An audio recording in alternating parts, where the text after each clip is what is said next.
Paul Dufresne thought the hardest part of attending the World Cup would be getting the tickets. He was wrong. Days before kickoff, after months of planning, after spending $720 on official World Cup tickets, after booking hotels and organizing a trip around a shared love of soccer with his daughter Taylor, an email suddenly appeared in his inbox. Not a reminder, not a confirmation, not even an apology, a cancellation. And attached to that cancellation was something even worse, an accusation. According to FIFA, his tickets had been revoked because of suspected fraudulent activity. Fraud. That single word changed everything, because Paul Dufresne wasn't some ticket scalper trying to game the system. He wasn't running bots. He wasn't flipping tickets for profit. He was a father taking his daughter to a World Cup match. And before he could even challenge the decision, before he could speak to anyone, before he could defend himself, FIFA had already resold the tickets to someone else. The seats were gone, the experience was gone, the memory was gone, and the deeper you look into what happened next, the more disturbing this story becomes.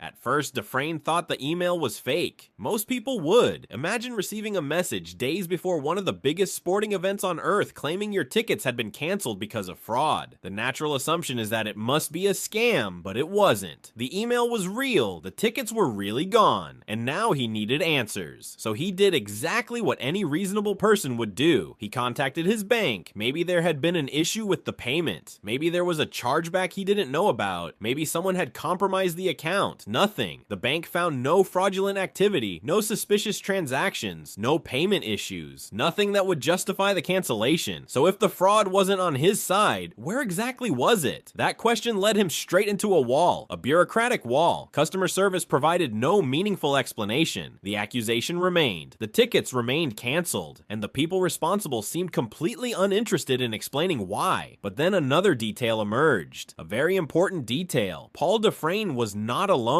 Not even close. The same cancellation notice had hit hundreds of other customers. Same accusation, same language, same outcome. 461 tickets, gone. Just like that, 461. That number changes everything, because a mistake can happen, a technical glitch can happen, one bad cancellation can happen, but hundreds start looking less like an accident and more like a system. And once that realization sets in, a bigger question appears. Why? Why would FIFA be canceling legitimate buyers days before kickoff? Why would paying customers suddenly become targets? Why would an organization preparing for the biggest tournament in football history create a public relations disaster for itself? The answer gets stranger when you look at what was happening elsewhere, because while legitimate fans were losing their tickets, another crisis was quietly developing, a crisis FIFA desperately did not want people discussing.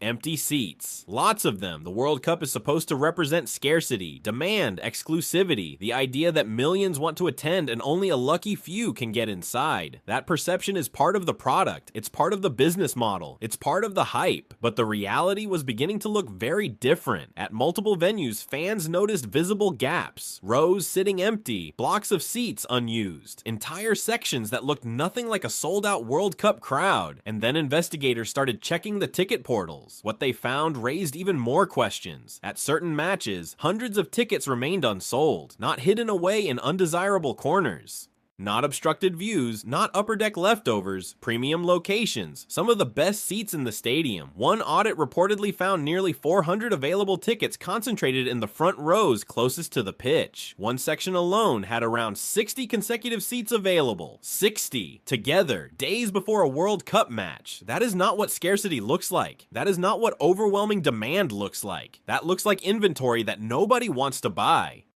And the reason nobody wanted to buy it becomes obvious when you look at the prices.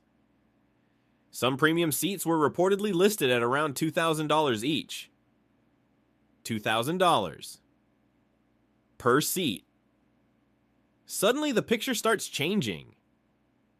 Maybe the problem wasn't demand. Maybe the problem was pricing, because there is a huge difference between people wanting something and people being willing to pay almost any price for it. And the deeper the investigation went, the more evidence appeared. Thousands of tickets sat unsold on official resale platforms. Tens of thousands. Some matches accumulated enormous amounts of stagnant inventory. Inventory that wasn't moving. Inventory that wasn't generating revenue. Inventory that represented a growing problem. Now think about the contradiction. contradiction. On one side, you have loyal fans who bought tickets early, fans who paid, fans who followed the rules, fans who organized travel, fans who committed months in advance. On the other side, you have large quantities of unsold inventory, seats nobody is purchasing, seats becoming harder to move as kickoff approaches, and somehow the people getting removed from the system are the paying customers. That contradiction is where frustration turns into something else, because now the story isn't just about canceled tickets. Now it is about trust. Trust in the entire ticketing ecosystem. Trust that when you buy something from the official source, you actually own it. Trust that your purchase cannot simply disappear because an algorithm decides it should. Trust that accusations require evidence. And that trust was already under pressure before the cancellations ever happened, because another criticism had been building around FIFA's ticketing strategy: dynamic pricing, a concept that sounds harmless until consumers experience it. Prices rise, prices shift, categories change, availability changes, fans struggle to understand what they are actually buying. What begins as a ticket purchase starts feeling like participation in a financial marketplace. And then came reports that categories evolved over time. Premium options expanded, new distinctions appeared, pricing structures became increasingly complicated. The result was confusion, and confusion almost always benefits the seller more than the buyer. Early purchasers believed they were securing some of the best available seats. Later, new premium classifications appeared. Suddenly the landscape looked different. Suddenly fans were questioning whether they had actually received what they thought they had purchased. The more layers people examined, the more the ticketing process seemed designed around maximizing revenue rather than maximizing transparency. And that perception matters, because perception eventually becomes reputation, and reputation is where things became dangerous. This was no longer just angry fans posting online. The controversy began attracting attention from people with actual authority. Consumer protection concerns started growing. Questions expanded beyond individual complaints. Were consumers being misled? Were pricing practices transparent? Were buyers receiving clear information? Were customers being treated fairly? Those questions eventually reached government officials. Investigations entered the conversation. Regulators began paying attention. And whenever regulators start looking closely at a ticketing system, it means the story has moved far beyond customer service failures. Now the issue becomes institutional. Now the issue becomes legal. Now the issue becomes something much bigger than one father and one daughter. But here's where the strongest defense of FIFA appears. Supporters of the organization argue that fraud prevention is necessary, and they're right. Major tournaments attract scammers. Counterfeit tickets exist. Fraudulent purchases happen. Security measures matter. No serious person disputes that.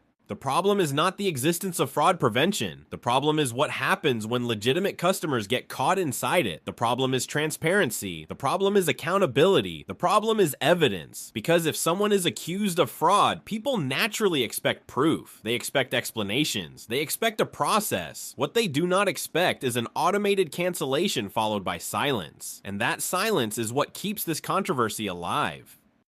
Because even now, the central question remains unresolved. What actually happened? Was it an over-aggressive fraud detection system, a ticketing error, a larger operational breakdown, a desperate attempt to manage inventory, a combination of all of them? Nobody seems capable of providing an answer that satisfies everyone, and when answers disappear, speculation fills the gap. That is what makes situations like this so damaging. Not just the cancellation itself, not just the accusation, the uncertainty, the feeling that nobody is truly in control. Because the most troubling interpretation is not that FIFA acted maliciously. The most troubling interpretation is that FIFA may have lost control of its own machine. A machine built around algorithms, pricing models, automated decisions, ticket classifications, resale platforms, revenue targets. A machine so large and so complicated that when something breaks, ordinary fans become the ones paying the price. And that's why Paul Dufresne's story resonates far beyond one canceled trip, because everyone understands what was really lost. The loss was never just $720. Money can be refunded, credit card disputes can be filed, transactions can be reversed, but there is no refund for a missed World Cup match. There is no chargeback for a memory. There is no replacement for a father and daughter sharing a once-in-a-lifetime experience that never happened. That moment existed exactly once, and then it was gone, which leaves football fans with a simple question. When an organization can cancel legitimate tickets days before kickoff, accuse customers of fraud, fraud, provide little explanation, and leave hundreds of supporters searching for answers? Is this evidence of a security system doing its job, or evidence of a ticketing system that has become too complicated, too opaque, and too powerful for anyone to fully control? Because depending on your answer, this isn't just a story about canceled World Cup tickets. It's a warning about the future of sports itself, a future where the biggest threat to fans may not be missing out on tickets. It may be discovering that even after you buy them, your seat was never really yours to begin with.